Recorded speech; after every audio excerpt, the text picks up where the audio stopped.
Good afternoon and good wishes, my friends and listeners who've joined me for the last several months on Circles Edges Radio. Today I'm going to introduce something a little different from our regular evenings together. I'm calling this mini-series of episodes Circles Edges, The Waking Hours. These are daytime conversations shared from another podcast, Create Magic at Work with Amy Lynn Durham, where I recently had the chance to speak a bit more openly about the show, my own life, some of my philosophies, experiences, as well as questions that are raised for me by you in our dialogue together across the last several months. So you can think of these episodes as companion pieces, not quite the candlelit room of our usual time together, but another doorway into the same circle. I'm so glad to be able to share these conversations with you, and I am grateful, as always, that you're here.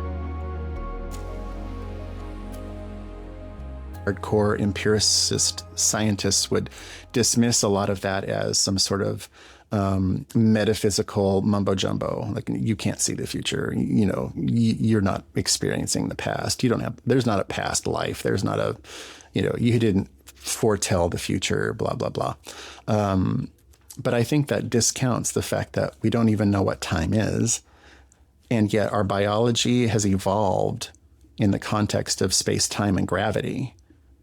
And all of our sensory systems have evolved because of the inputs coming at us: light, heat, sensation, pain, all of those things has created a biological response to those phenomenon. So why would time be any different?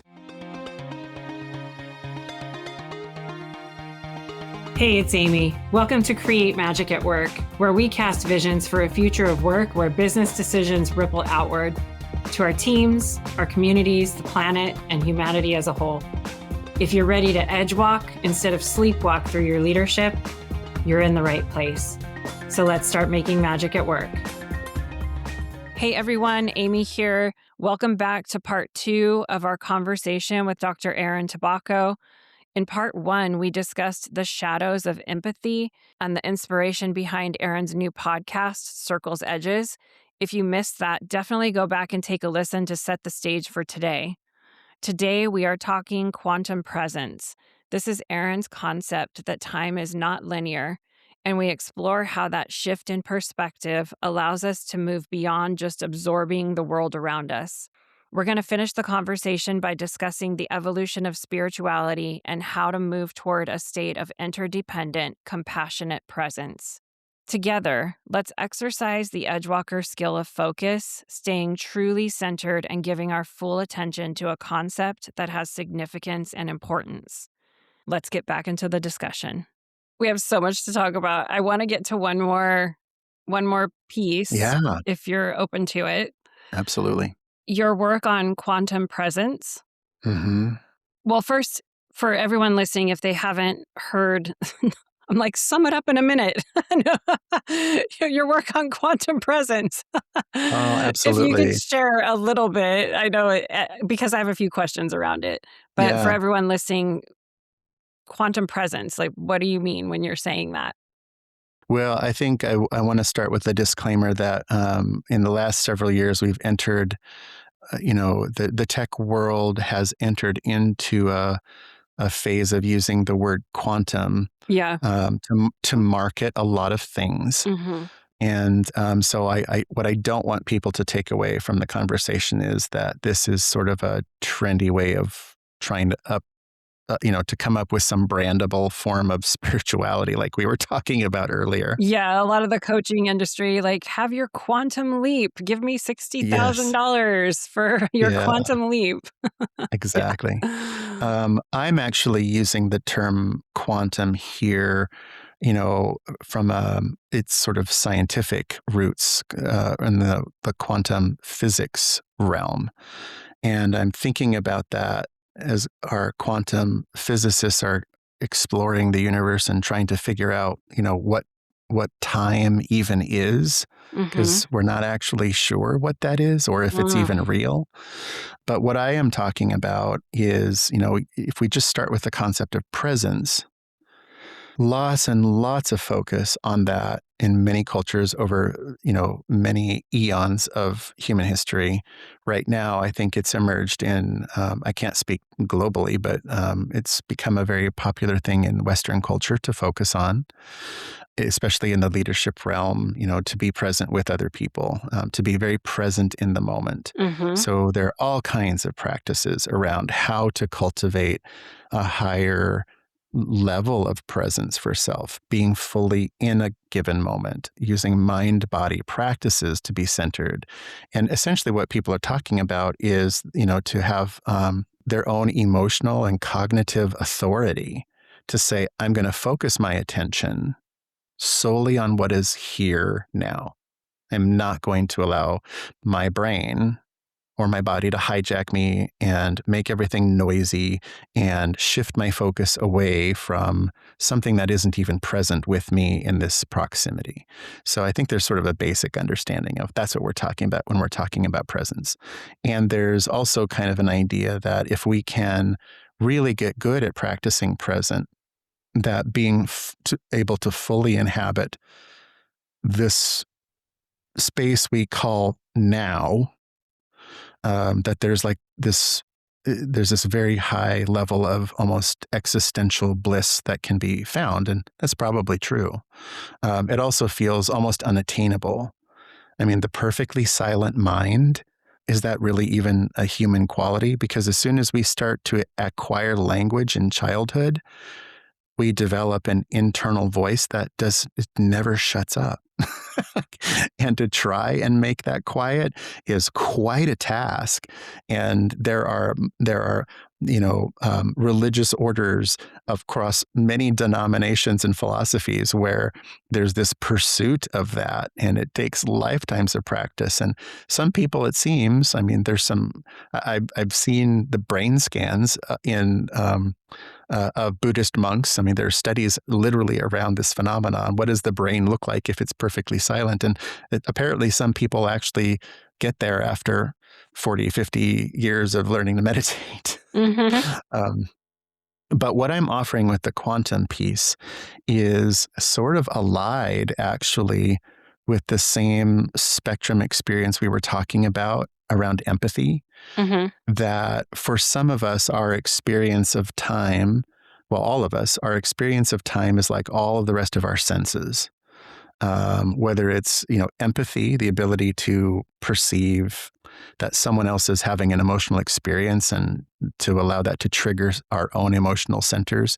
There's a spectrum. Some people on the far end of that, the psychopathology of not experiencing empathy, that is a thing, right? We know that these are folks who end up becoming like serial killers, right? Extreme narcissists who literally feel no capacity for empathy. Thankfully, it's very rare in the world, but that is one end of the spectrum. And then we have other folks who are, like we were talking about for the last 40 minutes, it's like the volume has been turned so up by the circumstances of their lives that they're highly sensitive people to the emotional states of others. That's a very real thing. They are their emotions. They're not experiencing the other person's emotions. It's theirs, but their response to it is turned all the way up. And I feel that that's very true with the concept of our sensory experience of time as well. So to be fully present in this now is one level, but I do believe as humans that we have the ability to feel past, present, and future more spherically and less linearly. And so that's what I mean by quantum presence. It's not the 1 minute overview. That's like the 5 minute overview. But it's the idea that if we can get quiet enough to actually inhabit the present moment and then open ourselves back up to the much wider experience of what's, space time in the universe, then we can very likely access wisdom, insight, truth, emotion, presence that is that feels very nonlinear. So one example of this when it happens unintentionally is the experience of PTSD, a very, very specific, highly traumatic event that an individual moves past in, physical time, or if that's the right phrase for it, such that this event could have happened 20 years ago, but certain like environmental signals put somebody immediately back into the space of their body that is recurring. And I don't think it's just a memory. I think it's like this quantum anchoring, such that, if everything everywhere all at once is a very real thing in the world of physics, and it seems to me the science is continuing to point people that direction, that there actually is sort of some sort of a anchor or tie that's bringing that moment that we think is in the past we're fully living it yet again in another moment. And I think that's also true with people who have this sort of uncanny, almost precognitive sense of things that are coming in the universe. Interesting. I think that, very sort of hardcore empiricist scientists would dismiss a lot of that as some sort of metaphysical mumbo jumbo. Like, you can't see the future. You're not experiencing the past. There's not a past life. There's not you didn't foretell the future, blah, blah, blah. But I think that discounts the fact that we don't even know what time is. And yet our biology has evolved in the context of space, time, and gravity. And all of our sensory systems have evolved because of the inputs coming at us: light, heat, sensation, pain, all of those things has created a biological response to those phenomenon. So why would time be any different? So just like we have people who are, from a sight perspective, may be born without sight. There's not an actual capacity to experience the visual world. Then on as we move across the spectrum, we have people who are sighted, but experience color differential, information. So that's what used to be called like color blindness, right? Very commonly still called color blindness. My 3 sons all experience this. They see the color spectrum differently because their eyeballs have some different cells going on, some cellular deficits, so that they're not actually taking in the full spectrum of color that most humans can access. And then we have people like my former wife, who she's on the other side of the spectrum. She has this rare occurrence of what's called a 4th cone in the cellular tissue of her eye. She sees more color than what the average person could ever perceive, which I can't even wrap my brain around that, because how could I? I don't have that experience. So I think time and presence, this is the same thing. I think that I truly believe, and I've experienced this, being able to fully inhabit a past moment as though it's occurring again, full access to everything that's happening. And I have absolutely seen, into future emotional truths and wisdom, and later seen those things play out as those visions occurred. So, I don't know. I don't know that makes me special. I think it's just that I am seeing that there's a recognition of this being a spectrum experience. So all that is to say that if we can start with trying to become really competent at being fully present in the now, there's no reason we can't start to expand our awareness from a quantum perspective toward reflection on the past, healing our own past, seeking wisdom for the future, and also recognizing that our presence is more than just about us, but that our behaviors, our actions really do ripple out into the rest of the universe around us, calling us to attention around the responsibility of that in the world and universe, to be putting out the energy into the universe that actually is generative and healing and inspiring, because it does move out from us into the rest of the universe in this interconnected way. Great reminder. You talk about quantum markers, and you were referencing it, how you could go to a moment you experienced and fully relive it. Mm-hmm. And you referenced how you were able to do it with a beautiful, I guess I'll call it a beautiful feel-good moment where you can have a Mm-hmm. quantum marker and you can revisit that, or you can be there again. And then you Mm-hmm. also talked about PTSD, which I imagine is the expression of that coming up for someone when they didn't really want it to come up. Right. Is there a recommend or a way that we can eliminate quantum markers that we don't want? Oh, yeah. Well, so just a nuance. I call them quantum anchors, I'm very sorry, similar. quantum anchors. Thank Yeah, you. no. But I can see where marker is a close analog to that. I mean, this is Aaron's theory of quantum presence. So I'm just going to throw it out there. Mhm. I could be entirely wrong. I have no idea. I mean, when physicists finally can say definitively, hey, we've now figured out what time is, then I'll start to talk about what I know and what I don't know, with more, maybe humility and clarity. But what I have come to understand in my study of the neurobiology of our perception of time and my experiences with presence is that there is a certain energy of activation to create some kind of a quantum anchor for us, whether it is unintentional or intentional. And that energy of activation is emotion.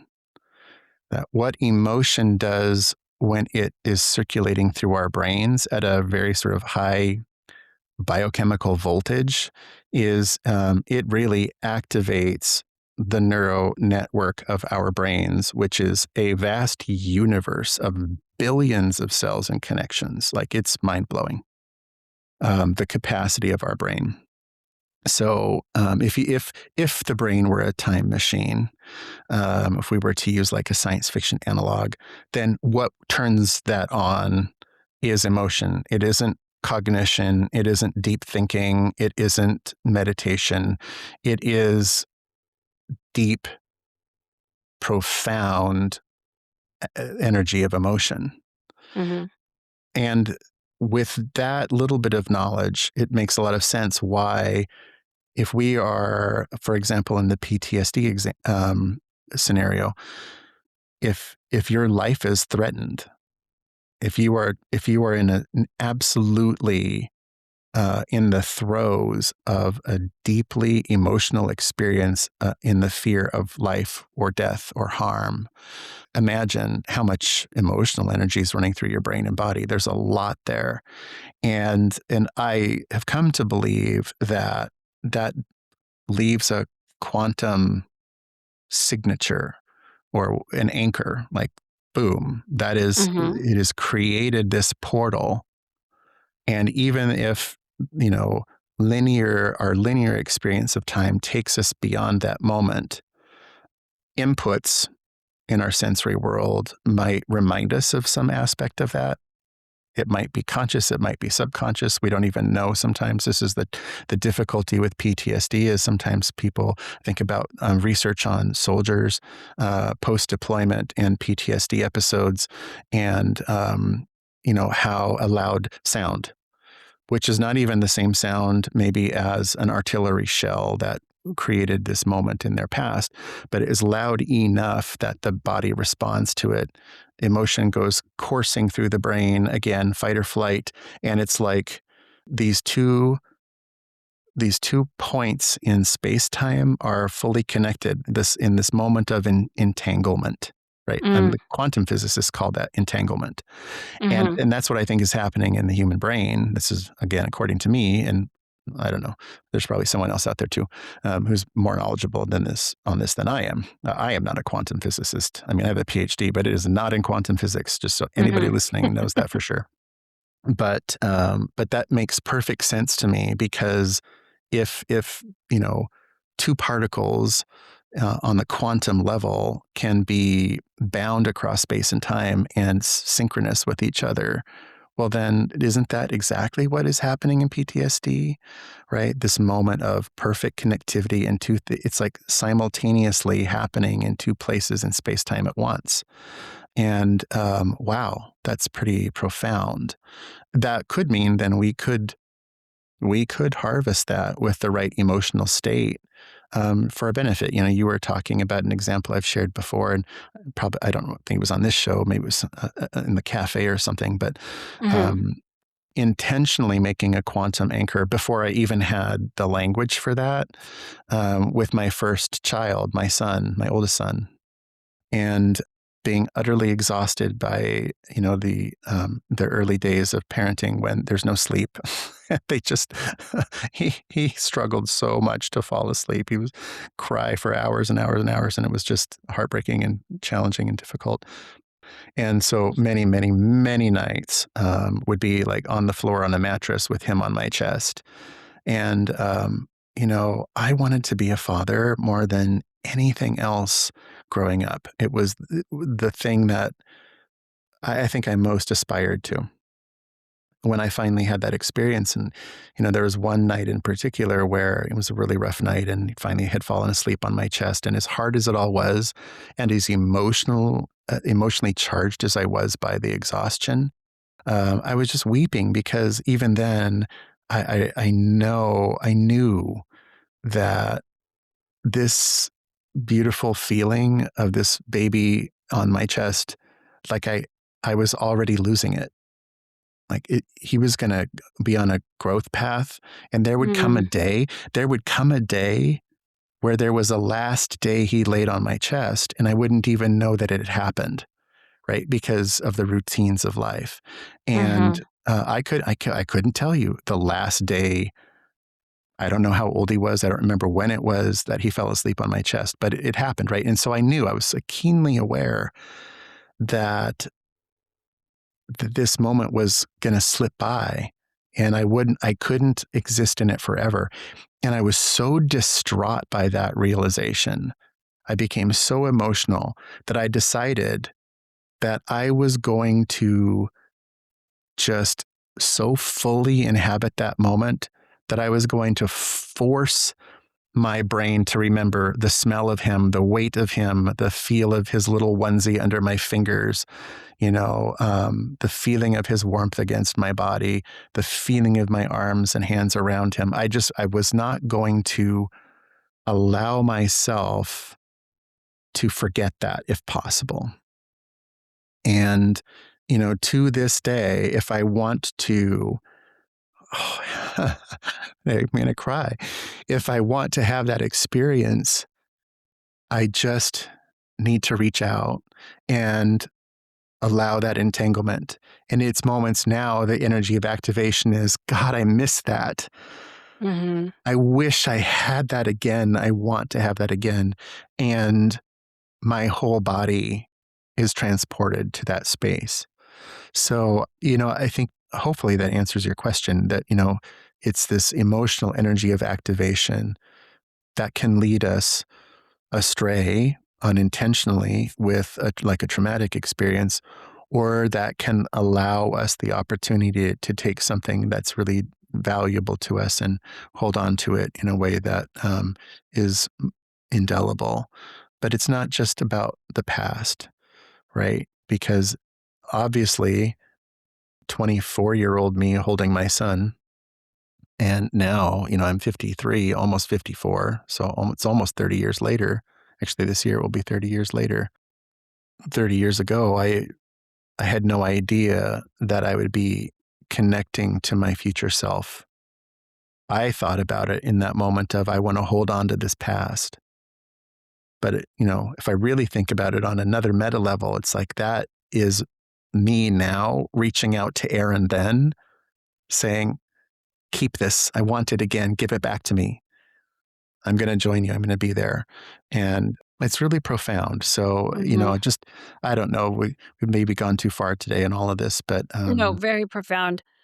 I think that what I love about what you're sharing is the reminder that we have the power to create a quantum anchor. Mhm. Sometimes we don't.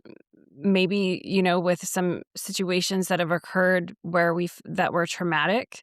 It sounds similar. I'm comparing it to the nervous system regulation work that's quite popularly talked about right now, and trauma triggers, Yeah. PTSD, all of those things from moments we've experienced. But I think this is a great reminder for all of us, what I've heard in the nervous system regulation work called glimmers.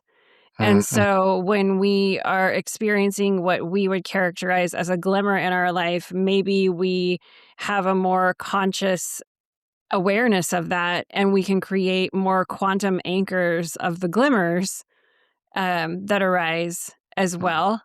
I don't know if we have an answer to get rid of the trauma or those triggers that might come up, or reliving Mhm. those. But I know that I've interacted with some people that have gone through different types of things that have maybe healed, holding on to that quantum anchor that they might not want to relive, Yeah. hypnosis, different types of things like that. So I Mhm. think this is a really great, like, my takeaway is that reminder, is that if I'm in a moment that is a glimmer, I want to anchor it, and I want to Mhm. carry more glimmers with me. Mhm. Yeah. Well, and I think it's important, some of the emerging science around, like, for example, traumatic history and psychedelic therapies, which is and we knew this was a very Mhm, promising area, decades ago. I'm so glad research is looking at this again more seriously mhm, and more with more acceptance because there's what it seems happens with some of these particular substances is that it creates a fluid quantum state in the brain and a quantum flexibility that allows us to pull up the anchors, if that makes mm, sense, right? yeah, I love that. And so that's a physical mechanism to try and achieve that. But I guess on a spiritual side, I would say, we may have an unintentional and unhappy sort of quantum anchor in our backgrounds. But what's really lovely about the fact that we have autonomy in our lives is that if you want to develop a practice of presence and take it in a quantum direction, there is nothing to say that a more a safer, happier, content, and secure you can't revisit that time and offer you the security and the peace and the safety that you needed then. Mm, Right? I think there's a lot to be said for our future selves bringing the comfort we needed in a point in time that is a little mind blowing yeah, in terms of our ability to pull up some of those anchors. yeah. I think you just spoke to, alleviating the fear on both both of those sides. Mhm. Alleviating the fear that I could be triggered at any moment. I don't feel in control of this. If I have Mhm. a trauma or a PTSD, well, now if this comes up, I can comfort myself from my future self. And Mhm. then also alleviating that that anxiety of, like, "Oh my gosh, this moment's so amazing and it's gonna go away."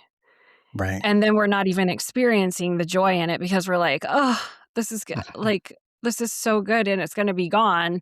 Well, we can quantum anchor it in that way and Mhm. visit it at any moment and really be present during that time. So it's almost like a healing salve Right. for Well, for it's the fear and anxiety that come up in both those mhm. situations. Well, it really is. And that fear and anxiety is tied to our limitation of how we perceive time, right? Just Mm. like, I talked earlier about our sensory system of vision, light and color, right? Mm-hmm. Well, we know because of science that there's a lot more light available that we don't even see. When we call what we can see the visual spectrum. This is just Mm-hmm. stuff that we can actually see as humans. But we know, like, if we have the right kind of glasses on, we can see infrared Mm-hmm. or cameras or whatever. Like, we know that there's more information out there than our biology has been crafted to take in.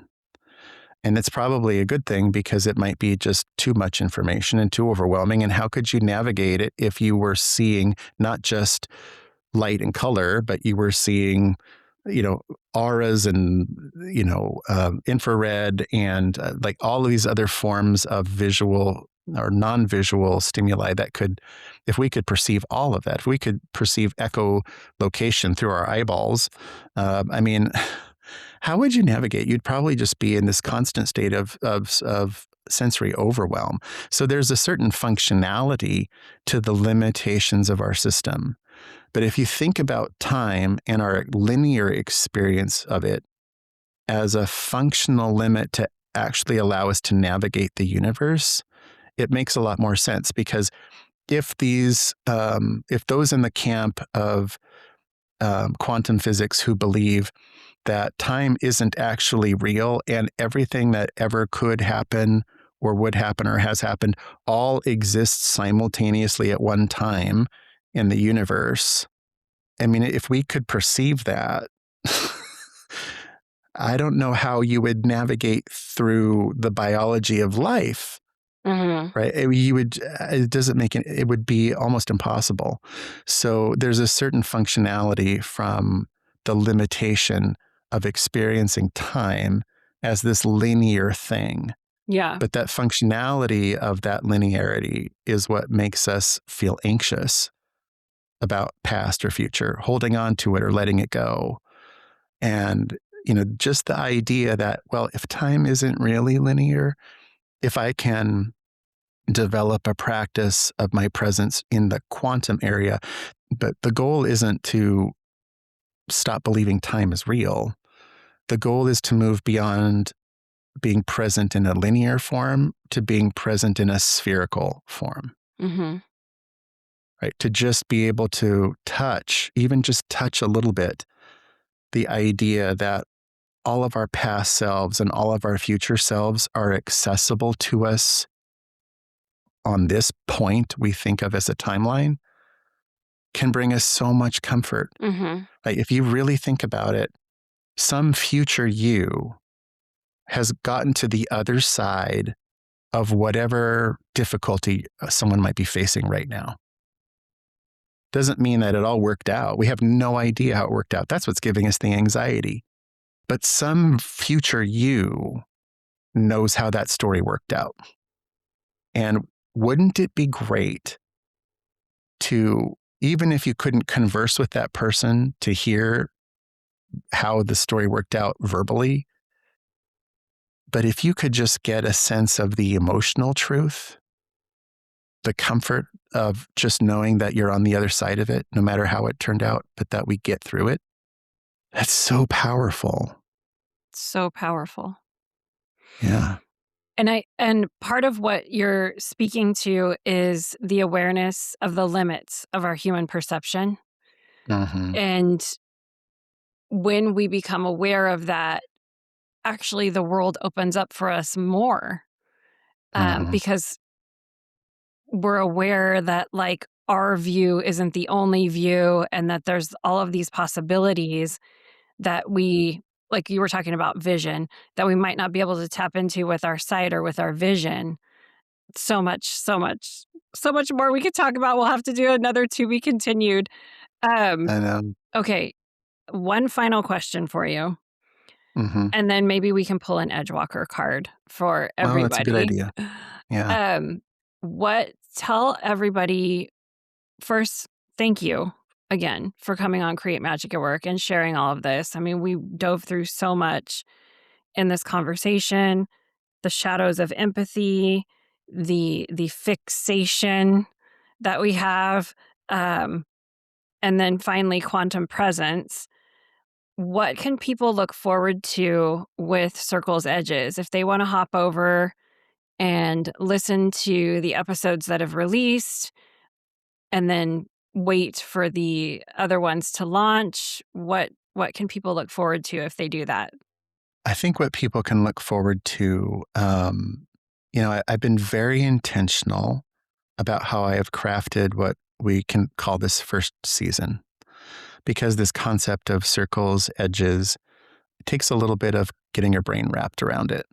And so I'm offering basically a survey of all of the different ways that these circles appear in our lives and all of the different kinds of edges that they might expose in us. And obviously, there's probably an infinite number of circles we could explore. So this is a sort of a curated, intentional take. We began the first 3 episodes looking at circles that are interior to our life, certain scripts and beliefs and understandings that recur over and over and over again, calling us to, think about who we are as individuals in the world. Then now we're in the middle of exploring circles in our relational lives. Last week, actually, I guess it was this week, we released an episode about our family circles, our origin stories. And we're going to then look at friendships, and we're going to look at teachers and mentors in the next couple of episodes. And then I'm just going to continue moving outward in the social ecology to give everybody a sense of all the different levels of these circles.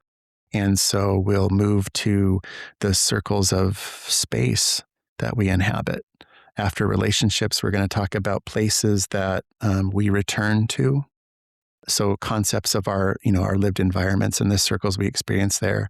And then at the farthest episodes of the season, we're looking at the circles that are most distant, that have an impact on us, but that we have very little ability to affect change about. And these are things like circles of history, circles of philosophical trends, these big pieces of society and humanity that play out, and sometimes, history and literature, and just these pieces that are out there that, so that we can kind of survey the whole universe of those. And then when we move into other seasons, I won't have it be so structured. We'll just kind of go where the topics seem to take us, but people will then at least be familiar with, is this an interior circle? Is it a social circle? Is it is it one of those long arcs and wide orbits? What is it? Amazing. So that's what people can look forward to. Yeah. And thank you. I should note, Circles Edges is also on YouTube, and you can play it before you go to bed, and it goes to a dark screen for anybody that's interested in that. And Aaron, Aaron highly values your feedback too on the episodes. It's been amazing. The letters you receive, the people that are reaching out, the profound spiritual experiences that people are having in their lives after listening to an episode, the stories I hear. So I invite anyone, if you're intrigued, to go take a listen and share with us your experiences, because we're all part of this community together, and we're all in this together. So on that note, I'm going to pull an Edgewalker card for us. That sounds good.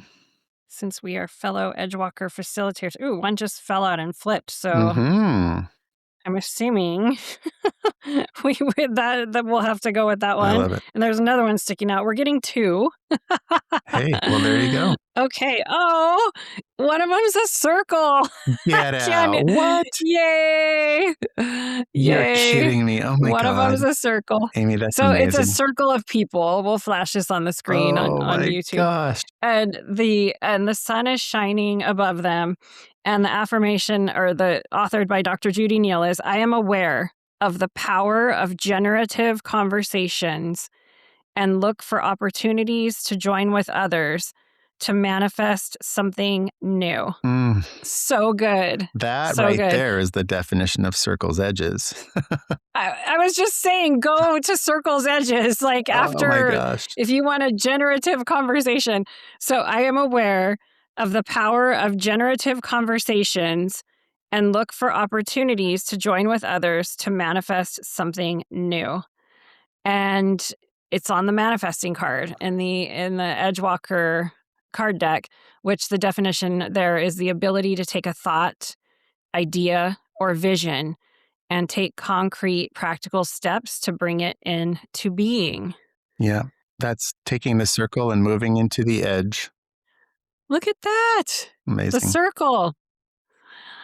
Okay, Erin, any final thoughts before we close this one? No, just that I'm so grateful. I'm so grateful to you, Amy. I'm so grateful for our relationship and our association and for all that you have done and continue to do in the world. I think, create magic at work as a concept, as a movement, as a philosophy is exactly what our workplaces need to help people heal some pretty profound wounds from our vocational life.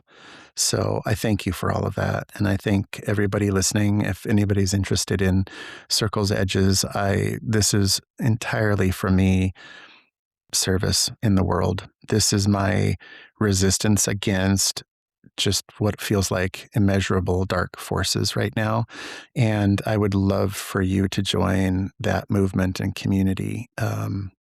It is not about branding or platform building or some sort of business offering for me. It is truly about trying to unite us in strength and comfort. So I would love to have you there.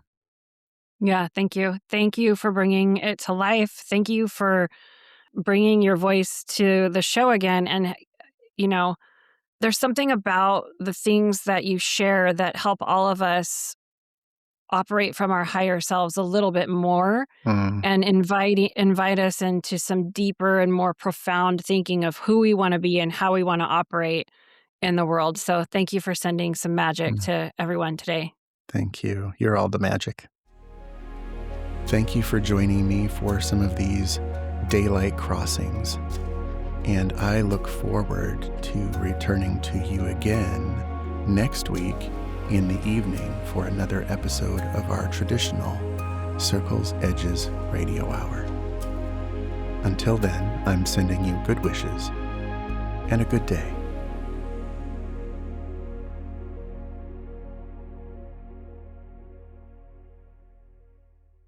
Thank you for tuning in. You've been listening to a Magic Thread Media podcast.